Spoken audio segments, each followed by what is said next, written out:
Last year, dispatches revealed a message of hatred and intolerance in some of Britain's most mainstream mosques. We Muslims have been ordered to do brainwashing. An ideology with its roots in Saudi Arabia.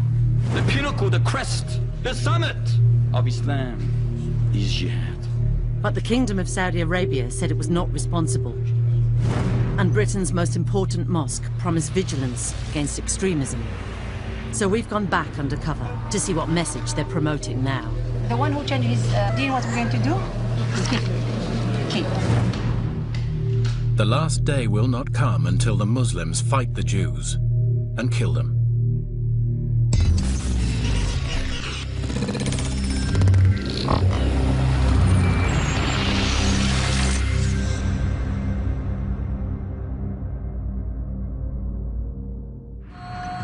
Our reporter, a Muslim herself, is going undercover in the most important and influential mosque in the country.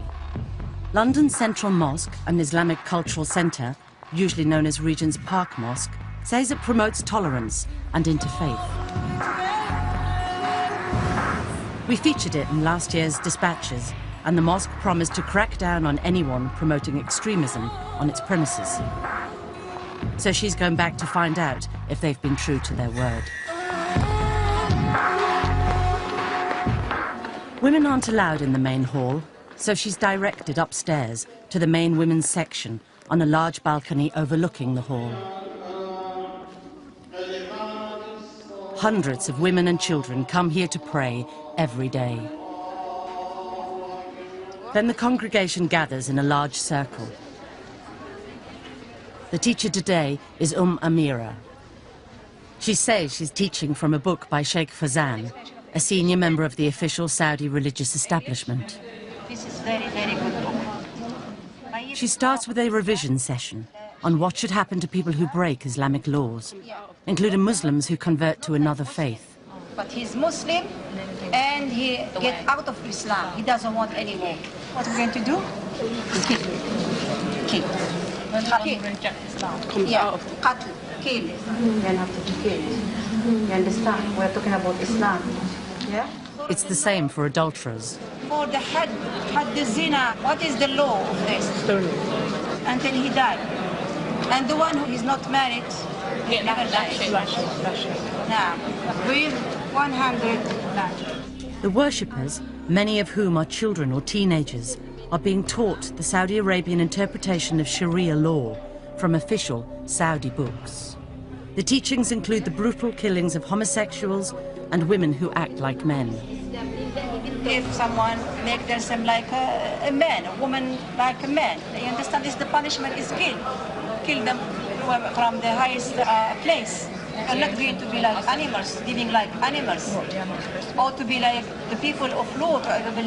We have to take the had is to kill them. This causes a brief debate among the young students. One girl says they should also be stoned. With the punishment of, throw them from the highest point and then stone them. Another student says the punishment is approved by the Quran. Then we reduced him to the lowest of the low. So if you throw someone up a mountain, you are reducing him to the lowest of the low because they're falling off from a high place. In fact, punishments like throwing homosexuals from a mountain are nowhere mentioned in the Quran. It's a hardline interpretation taught in Saudi Arabia.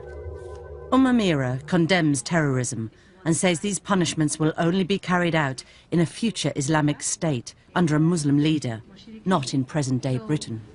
حتى ما نقول احنا راح نبدا نقتل في الناس لا هذا لازم يكون امير مسلمين ولما جيش المسلمين يقوى ويكونوا يحاربوا حتى الاسلام كله يعمر. This fundamentalist interpretation of Islam is being taught in Britain's most important and supposedly moderate mosque.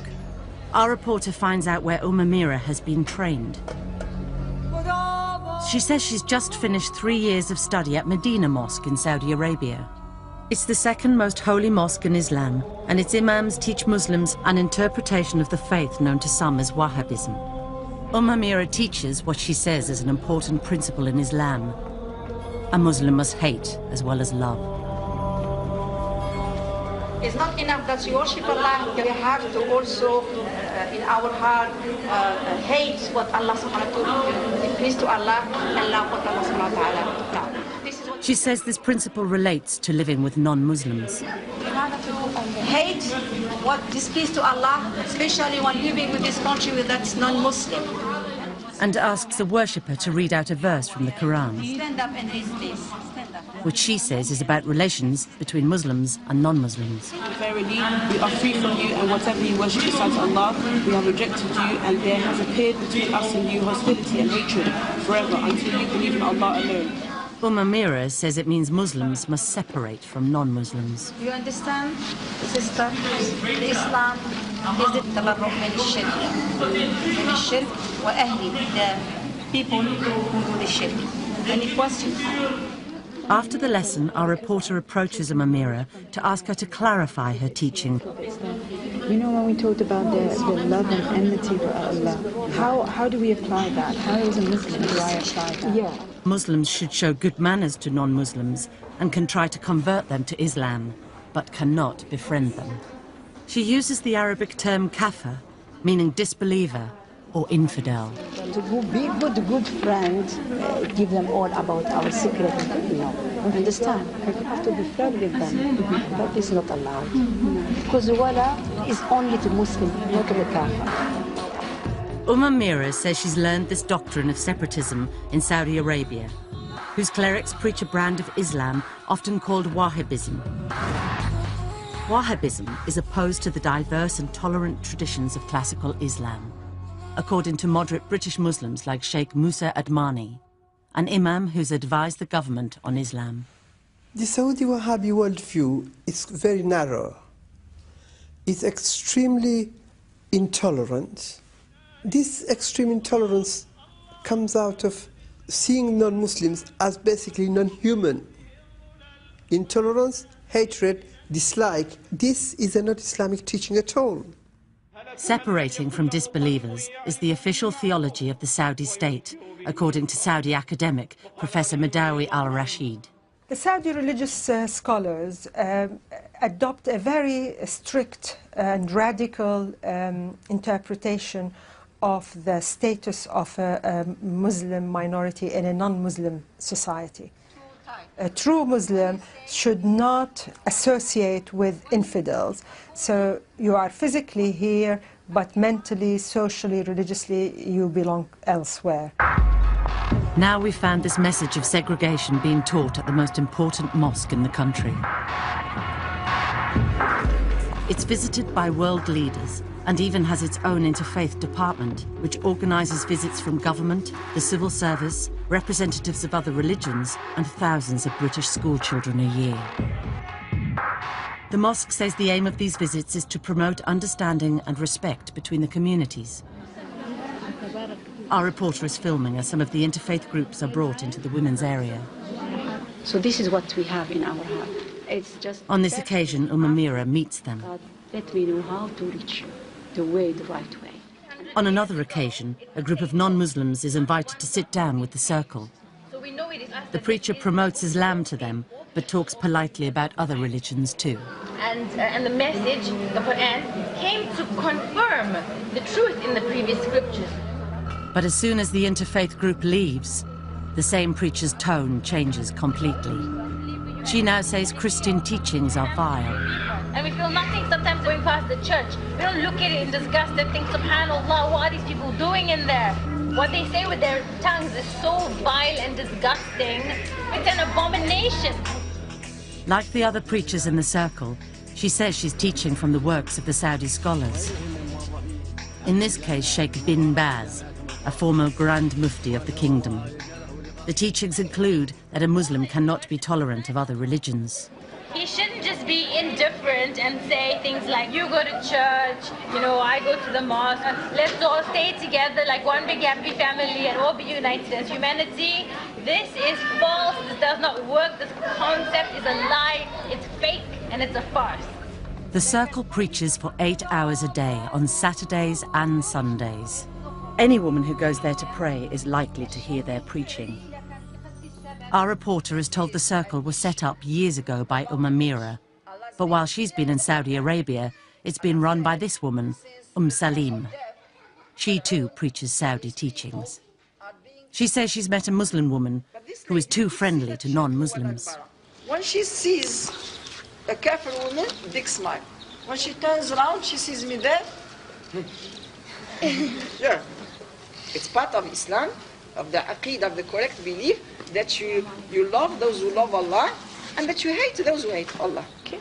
Although the preachers say Muslims should act well with non-Muslims, in private they were often disparaging about their ways and beliefs. In 2 months at the mosque, we only recorded one incident of dissent. A worshipper sitting in the audience objects to the teachings on disbelievers, saying Islam encourages Muslims to mix with others. There is an ayah of the Quran says, you know, we made of you peoples, different shu'ub, to know one another. And if you communicate with the other and you show the beauty of Islam, then, you know, then maybe people could come into Islam. The preacher qualifies her statements a little. It doesn't mean that we should oppress them. It doesn't mean that we don't give the right. It doesn't mean that we don't help them. Okay?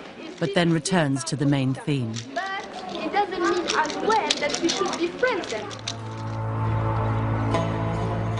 Regent's Park Mosque was set up 60 years ago to represent British Muslims to the government. It says its role is to help Muslims integrate into British society. The Women's Circle does preach against terrorism and doesn't incite Muslims to break British laws. But far from preaching integration, Salim says Muslims cannot take British citizenship. Their loyalty is to Allah. There are some conditions that can take you into the kufr, to take the British citizenship. Whether you like it or not, for these people you are selling your religion for. It's a very serious thing. It is not allowed to give allegiance to other than Allah. And another preacher says Muslims shouldn't live in Britain at all. It's not befitting for a Muslim that he should reside in the land of evil, the land of the kuffar, the land of the disbelievers. A Muslim should emigrate to a Muslim country. On Fridays, the women can hear the mosque sermons from the main hall. These sermons are given to 1,000 or so worshippers by the mosque's official imams, who by historical agreement have been supplied by the Egyptian government and are trained in Egypt. These sermons, our reporter heard, were very different from the Women's Circle's teaching, stressing a tolerant and diverse Islam. But our reporter has found that upstairs, British women are being constantly exposed to hardline Saudi teachings. There are other links between Britain's Central Mosque and Saudi Arabia. It's been heavily funded by the kingdom, and the mosque's Director General is from Saudi Arabia. Dr. Ahmed Al-Dubayan is the public face of the mosque and in overall control. I would like really to express our prayers, our condolences also. After the 7th July bombings, he held a press conference there to condemn terrorism. And it is not accepted by the Muslim community. It's not accepted also by all means by the Islam itself as a faith and as a religion. Dr. Al-Dubayan is not an imam, he's a Saudi diplomat. He's Islamic Affairs Attaché to the Saudi Embassy in London and has full diplomatic immunity. Dr. Al-Dubayan told us that some of the preachers, including Amira, were unknown to him. He said Salim had requested permission to be an authorized teacher at the mosque, but had been refused, as she did not supply references and written information about her teachings and views. He and the mosque had not known of her teachings and views, which did not reflect those of Regent's Park Mosque. He said, "The ICC is committed to interfaith and cross-cultural understanding.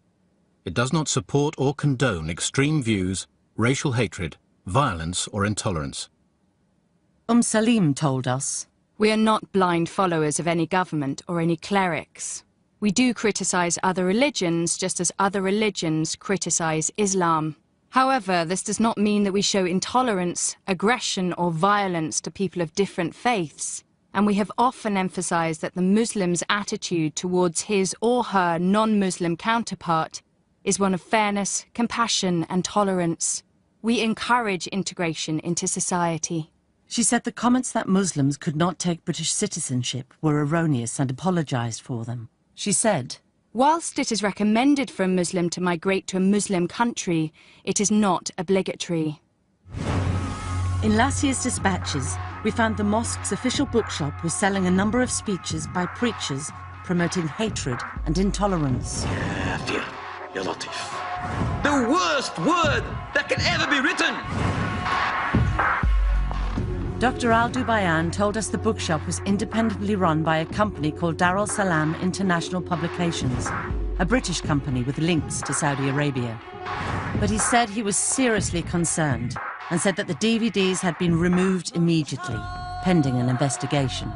And he called on all British Muslim organisations to be vigilant about the message being spread on their premises, either during talks or on recorded DVDs. So our reporter went back to the bookshop and went to the same shelves to see if he had been as good as his word. But despite his promises, she found they're still selling the speeches of exactly the same preachers we identified last year. They're still selling DVDs of Murtaza Khan, a British school teacher and preacher. In this one, he attacks the Western idea that women can be independent from men. The mental capacity of this society teaches you, I'm a woman in my own right. I can get my own job. I can get my own funding. I can get my own welfare. I can get my own flat. I can get my own home. I can get my own state benefit. I don't need you in my life. What is that? Deception of the devil. And says men should control them. A man is stronger than women, but men today don't know how to take care of their families. That's why their women walk loose. Their women speak loose. And that's their evil society, that Muslim society has become like that today. And they're still selling DVDs of Sheikh Faiz, who was trained to preach in a Saudi religious university, condemning disbelievers. The kafar are kafar. Who cares what they do? They do the most evil, filthy things. The disbelievers, the evil, wicked, mischievous people. Black, you can see the evil in that face. Do not mix with people who do not prostrate to the oneness of Allah Ta'ala, who do not prostrate to the Almighty Lord. Keep far away from people like that. Last year we found DVDs of him calling Jews pigs who would be killed at the end of the world. In this new one from the bookshop, he is still condemning Jewish beliefs and Jews themselves. The leader of pride or arrogance are no other than the Jews. Wallahi, they got the most extreme racial pride in them. An abominated, filthy, disgusting, gross belief. Their time will come, like every other evil person's time will come. And they're selling more speeches by Sheikh Khalid Yassin, who learned Arabic in Saudi Arabia. In some of the DVDs we found, he says Muslims could have a constructive relationship with non-Muslims. But in this DVD, he praises the Sharia law practiced in Saudi Arabia, saying he's witnessed public beheadings there. When you enter Saudi Arabia, everybody knows how everything goes. They're the only ones that have the power and who have the audacity and who have the principle to continue punishing the people as Allah subhanahu wa ta'ala say punish them. At least I say we Muslims should have that kind of power all over the world. And that people can see people without hands. People can see in the public heads rolled down the street. People got their hands and feet from opposite sides chopped off and they see them crucified. They see people get punished. They see people get put up against a pole and see them get lashed in the public. They see it. And because they see that, that acts as a deterrent for them because they think about that. They say, oh, I don't want that to happen to me. Sheikh Yassin told us his comments should be considered in context. He said he did not support or promote Saudi Arabian government policy or religious rhetoric, and said capital punishments are carried out by many states and governments. He said, that lecture was aimed at reforming the Muslim people, the Muslim society and the Muslim world, to be adjudicated by the sovereign Islamic State, when one exists. Dar es-Salaam International Publications told us the bookshop sells a wide range of material which they do not necessarily agree with. They said, we try to represent a variety of opinions through the products we sell, in order to spread peace, respect, tolerance and understanding. We were unable to contact Murtaza Khan. However, last year he told dispatchers, My discourses have never been delivered with the intent to malign any individual group or race. They are delivered to inspire Muslims to better themselves and then to play a positive role for their own and wider community in Britain. Dr. Al-Dubayan reiterated that the bookshop was run by an independent company. He said, "Despite having no control over the bookshop, we met with those running the bookshop after your program was broadcast. We made it clear that it was not acceptable for the bookshop to stock materials containing extremist views, as we consider these materials to be offensive and contrary to the aims of the ICC. We were assured all offending material had been removed and systems put in place to prevent this reoccurring." Dr. Ghayasuddin Siddiqui founded the Muslim Parliament in Britain and is director of the Muslim Institute, Britain's oldest Islamic think tank. He says the mosque's bookshop has previously been caught selling radical books as well as DVDs.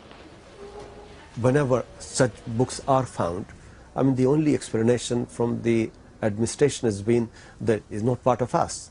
But, you have no compulsion to having that bookshop, close it down.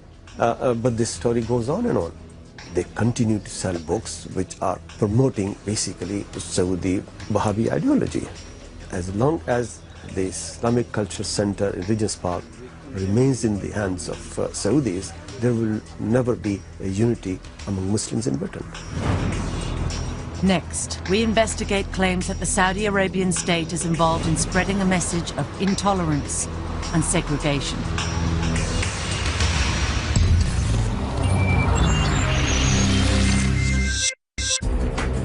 A Dispatches reporter is filming undercover inside Regent's Park Mosque. It's the most important mosque in the country, and one which claims to be dedicated to promoting moderation and integration. But she found its official bookshop selling speeches attacking non-Muslims. Disbelievers, the evil, wicked, mischievous people. And preachers teaching British Muslims to separate from non-Muslims and their society, and to believe in Islamic states with extreme Sharia law. The one who changed his deen, what we're going to do is keep. Now our reporter was to witness Saudi religious rulings being given to women in Britain. After a month with the Women's Circle, she finds they're using the mosque to select some of the worshippers and invite them to private sessions. She's asked along. Jazakallah on Friday. Would you be able to come? Yes, inshallah. Let me write for you my address, inshallah. She heads for the meeting. It's taking place in a private house in North London. In the mosque, the circle gives general religious instructions to a few hundred women. But here, they're told by a senior member of the circle that they can get individual religious rulings from the Regent's Park Mosque preacher, Salim, which will directly affect their own lives. So Salim, who's our teacher at the masjid, she basically is coming to give a halakha about, various topics, anything you want to ask, anything you want to know. Salim answers their questions with strict rulings on women's personal freedom. She says they can't travel far without a mahram, a male member of the family, to escort them. Whoever believes in Allah should not travel without a mahram. This alarms one woman in the audience. Sister, me and my husband, we can't go together. So what do I do if I want to go? Yeah. She's told she can't travel by herself. So what do I do? You go with your husband. The British government says empowering Muslim women is a key part of its strategy against extremism. This year, Gordon Brown launched an advisory group of Muslim women to encourage integration into British society and greater participation in the workplace. The important thing for our country going forward is that every single citizen feels that they have a part to play. The aim is to help tackle radicalism, according to Saudi academic Dr. May Yamani. The current British government's policy is about empowering women to be part of the community where they live and participate and get jobs. This policy is certainly very important to keep real moderation in the community. Regent's Park Mosque says it aims to help Muslims integrate into society.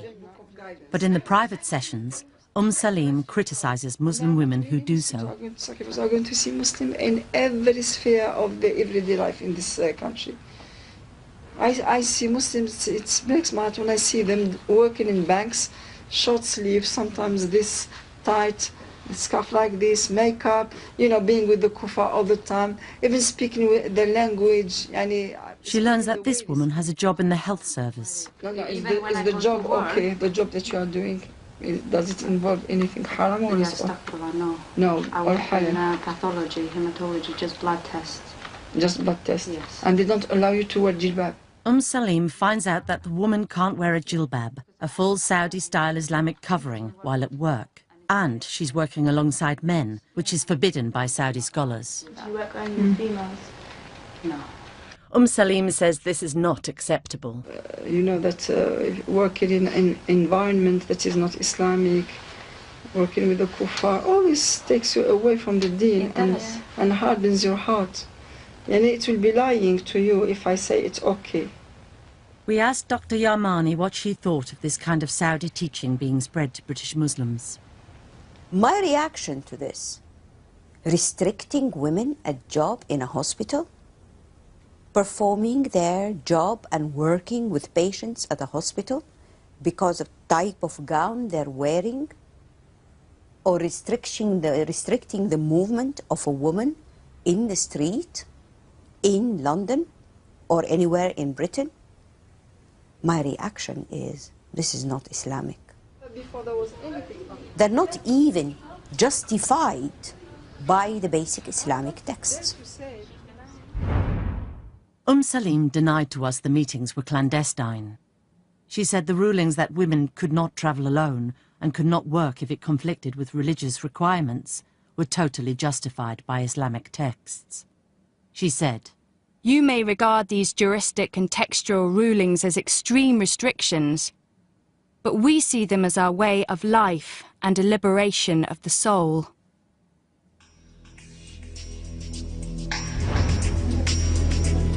Saudi teachings on women's freedom are also being spread in Regent's Park Mosque's official bookshop. They're selling the religious rulings known as fatwas of the top official Saudi scholars, such as Sheikh bin Baz, the former Grand Mufti. The rulings say women are mentally inferior. Men are superior to women in general. And restrict their right to work or travel on their own. When women go to work in the workplace of men, it is in clear opposition to the texts of the Sharia that order the women to remain in their houses and fulfill the type of work upon which Allah has fashioned her nature. And it tells fathers they can marry their daughters off before they reach puberty without their permission. Last year, dispatches showed how Saudi religious rulings like these were being spread throughout major mosques in Britain.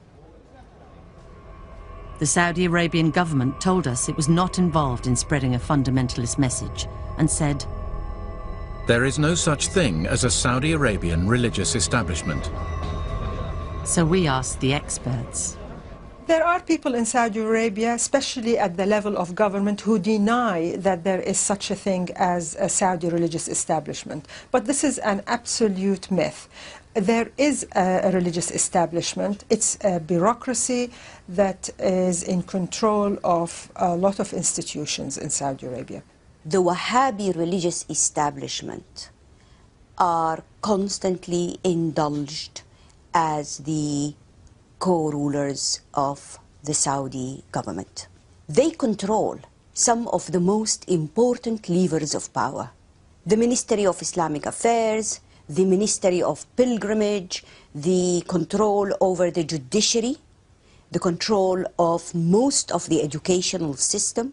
The religious establishment is headed by the country's most important clerics. Council of Higher Ulama or religious scholars is a body that is established by the state, whose main function is to issue religious opinion, but it is also responsible for overlooking the functioning of all other institutions. And the Saudi government has a bargain with the religious establishment. It allows them to control the social sphere, morality, or the public space. In return for that, they get subsidies, they get their salaries, but also it gains their acquiescence. So the religious establishment in Saudi Arabia is an integral part of the system.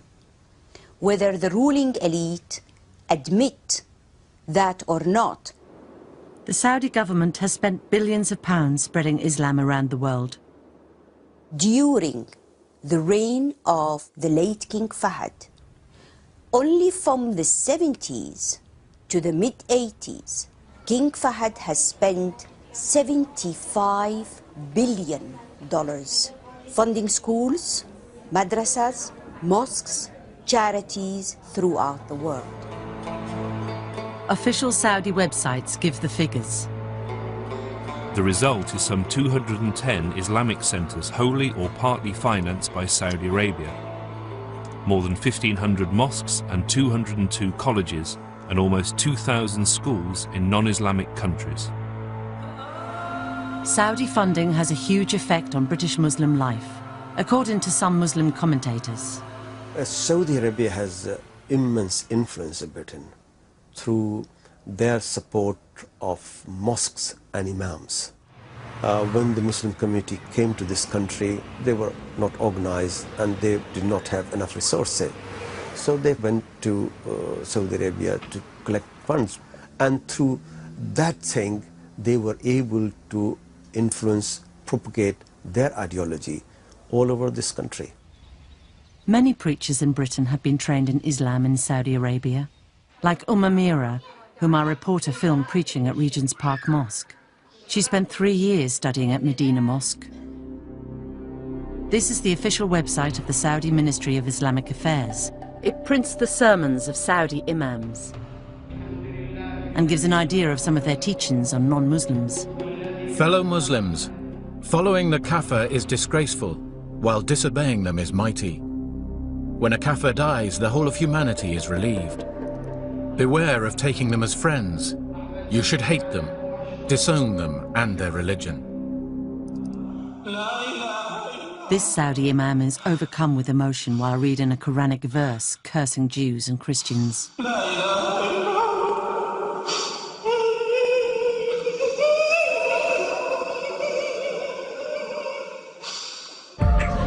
Saudi books with the same message of segregation continue to be widely available in Britain, such as these official fatwas sold in Regent's Park Mosque bookshop. The enemies of Allah are the disbelievers. It is necessary to avoid mixing with non-Muslims, to like them, to love them, to support them, or live amongst them. We found Saudi Arabian religious teachings being spread at Britain's Central Mosque, which is run by a Saudi diplomat. This is another Islamic institution in Britain, funded by Saudi Arabia. The King Fahd Academy in West London is an independent day school for 500 Muslim children, run under the support and supervision of the Saudi Embassy. Dr. Al Dubayan, the head of Regent's Park Mosque, sits on the board of trustees. In 1998, the school started teaching some of the pupils the same official education curriculum that's taught to children in Saudi Arabia. Colin Cook is a Muslim convert and worked at the school as an English teacher. 18 months ago, he was dismissed after raising concerns that some of the children were cheating in exams.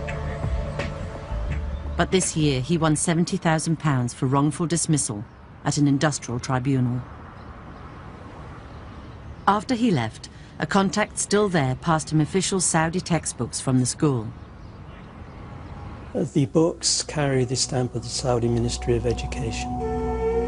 The books teach that other religions are worthless. One quotes a Quranic verse. Those whom God has cursed, he turned into monkeys and pigs. And in a footnote says, it is said that the monkeys are the Jews, the pigs are the infidels of the table of Jesus, the Christians. And another passage sets the children a test. I read that the books were asking the children to describe the repugnant characteristics of the Jews, and I found that repulsive and appalling. I believe these textbooks will poison the minds of anyone that reads them. The King Fahd Academy said it agreed that the passages were inappropriate, but said that they had never been taught at the school. The books had now been disposed of, and the Saudi curriculum had been phased out altogether. It said the passages on Jews and Christians related to an Old Testament event.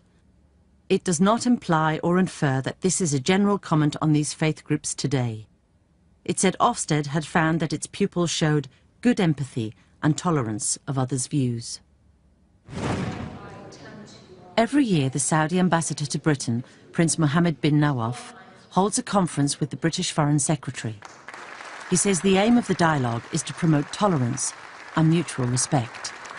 That the theme of this session is focusing on how each community perceives the other and how to promote positive views and mutual respect. Our young people need to discover in learning about one another. But the British government's policy on tackling radicalism and the message being spread by Saudi theology are incompatible, according to security expert Professor Anthony Cleese. What the British government wants is for British Muslims to feel part of an inclusive British society. Now, what the Saudi version of Islam is saying is that Islam is not just a religious identity, it is also a political identity. And that they should resist, that it is right to resist being assimilated into mainstream British society. If you believe in Wahhabism or if you are a supporter of Wahhabism, then basically there is no integration, meeting of two sides. There is no respect for the other side. As a consequence, we have seen Muslims becoming isolated and marginalized. By the government's own thinking, separateness makes it easier for British Muslims not to regard Britain as their homeland, but as the enemy. Next, our reporter goes undercover in a third major UK Islamic institution to get first-hand evidence of the kind of Saudi material being spread in UK mosques.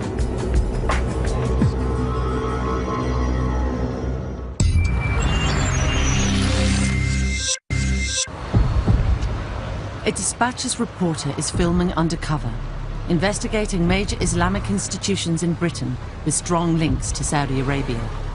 She found preachers in Britain's most important mosque promoting extreme Sharia law. Someone make them like a man, a woman like a man. You understand? This the punishment is kill them. And selling DVDs with a hardline message. People can see in the public, you understand, people got their hands and feet from opposite sides chopped off, and they see them crucified. And we showed a British school run under the supervision of the Saudi embassy, which imported books condemning other religions. I believe these textbooks will poison the minds of anyone that reads them. Now our investigation turned to a third major Islamic institution in Britain. This is the UK headquarters of the Muslim World League and the World Assembly of Muslim Youth. They're worldwide charities and run a 5-storey complex of offices, a mosque, and prayer rooms in the heart of London's West End. Although their headquarters are in Saudi Arabia, they say they are independent of the Saudi government. They say they give out Islamic literature promoting coexistence and moderation between cultures. So our reporter is going undercover to find out. They run weekend Quran courses, and she gets a place. The lessons are run by this imam. The charities say they give out Islamic literature. So after the lesson, our reporter asks for some. She says friends of hers are setting up a mosque and Islamic school. He says they do give out books on Islam. जो भी इस वक्त फिर आ जाए, जो भी किताब मांग ले हमारे पास मौजूद हो तो हम उसको स्प्रेड कर देते हैं। कोशिश हमारी ये होती है कि हमसे कहें कि भैया वो इसको मस्जिदों में रखें, इस्लामिक सेंटर में रखें ताकि सारे लोग फायदा हासिल करें। जी जी जी जी। He says they mostly give out English translations of the Quran.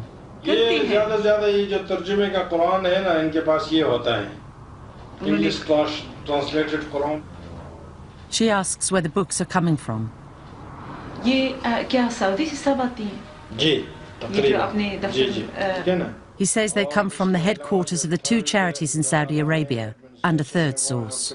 Ministry of Islamic Affairs. The main sources in three sources. The charities based here claim to be independent of the Saudi government. But the Saudi Ministry of Islamic Affairs is using them to send books to Britain. And this official Ministry of Islamic Affairs website says the Muslim World League operates under its supervision. The two charities were set up specifically to spread the Saudi version of Islam worldwide, according to many moderate Muslim observers. They are massive organizations. They are global organizations backed by so many Saudi clerics and enormous funding. They will organize conferences, fund centers and mosques, provide literature, free literature for distribution. And of course, it's all funded, organized by these two groups. Our reporter gets an appointment with the director of the London offices of the Muslim World League. She tells him friends of hers are setting up a mosque and school. And he agrees she can take some books, which are kept in a locked basement.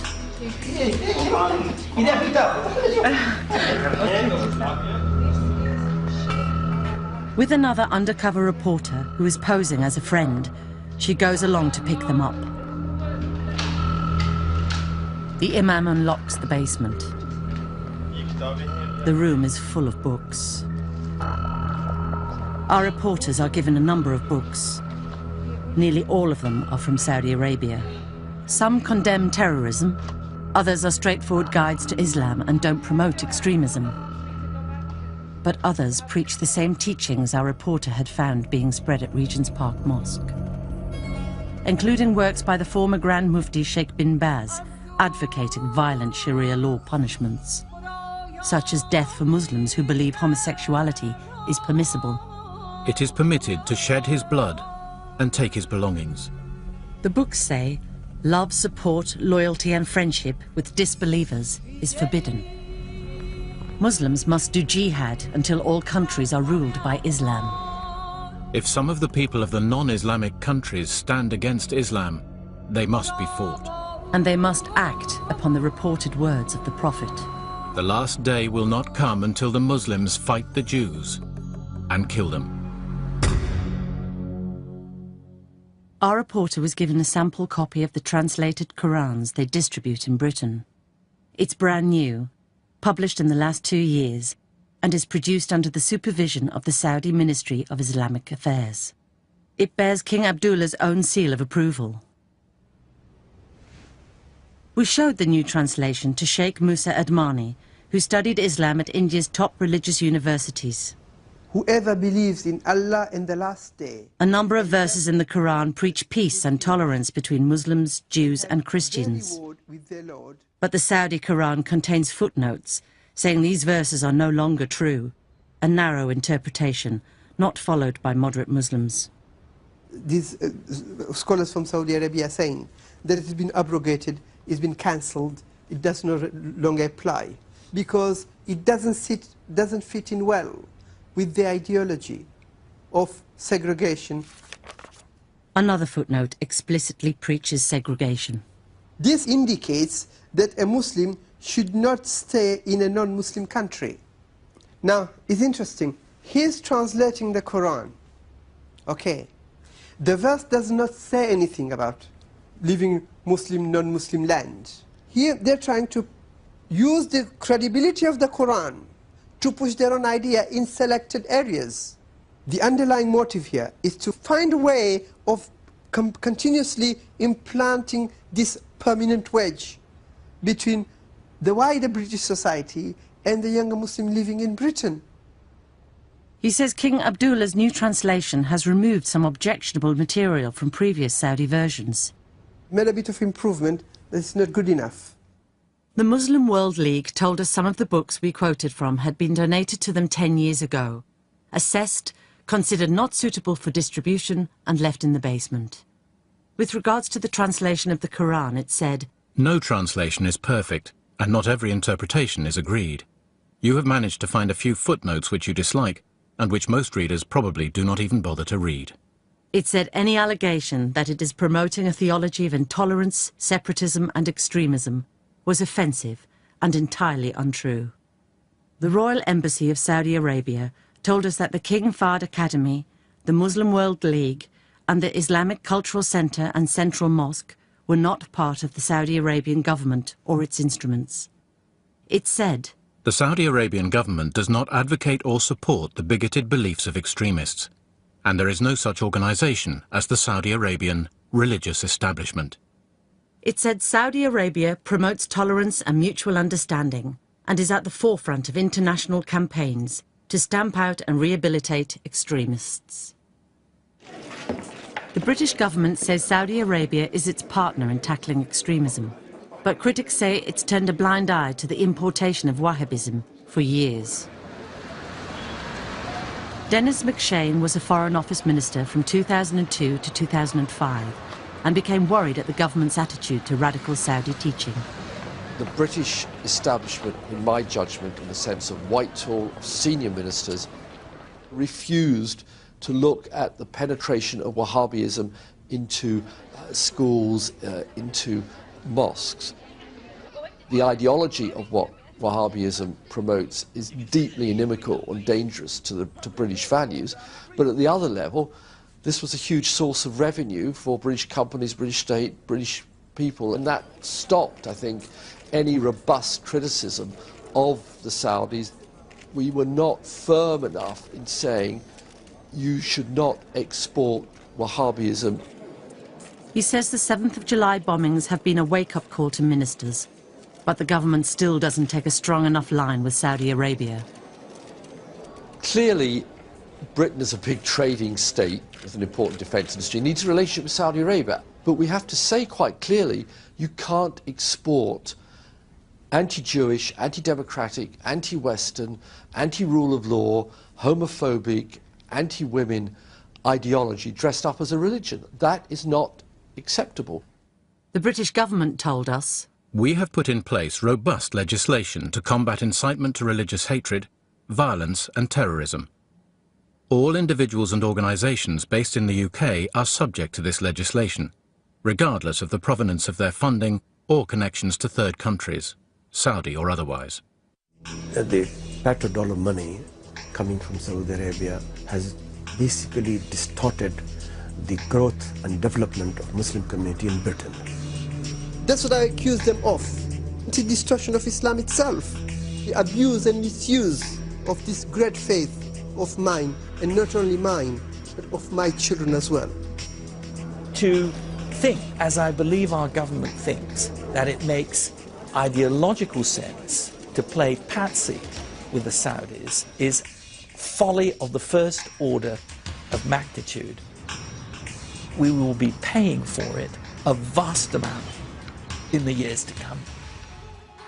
It comes to pass that we find the Nasara, the Yahud, America, the UK, France, Germany, they have come against the religion of Al-Islam. Why give up your deen and your long legacy of Al-Islam to please someone who is an enemy to me? Abu Usama is an American convert and a very popular speaker at Green Lane. He preaches against